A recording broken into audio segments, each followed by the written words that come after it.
একটি দল বলছে ৭১কে মুছে দেব।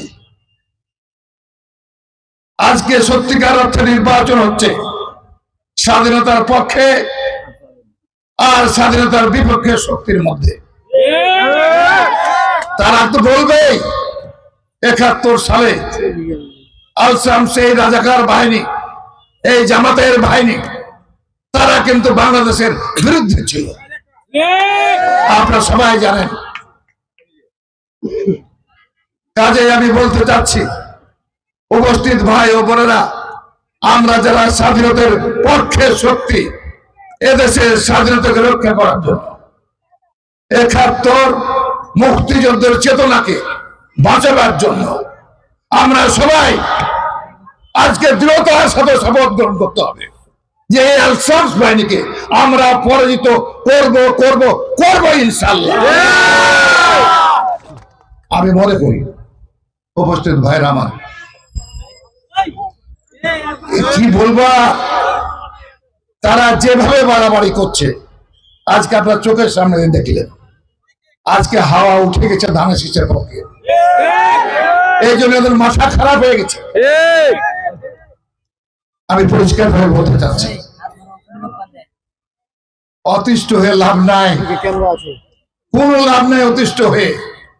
এখানে মনে করবেই জামাতের পাস করার সম্ভাবনা নাই নাই নাই।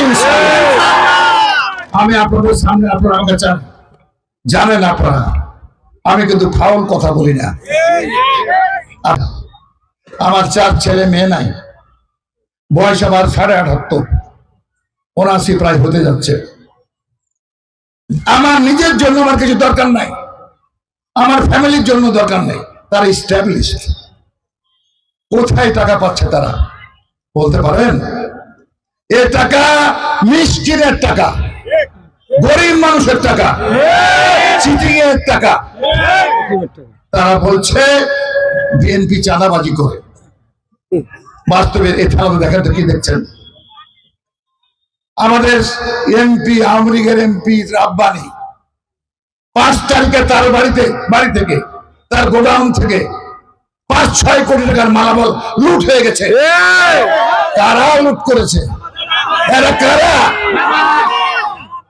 আজকে খুঁজে দেখেন আমাদের ভাই বোনদের কোটি কোটি তারা হাতিয়ে নিয়েছে। কিভাবে?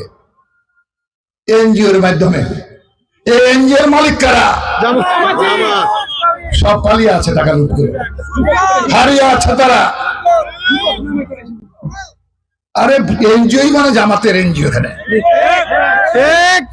কাজে ভাইরা আমার, সুদের কারবার থেকে আরম্ভ করে, আর তারাই আবার বড় চোরের মায়ের বড় গলা।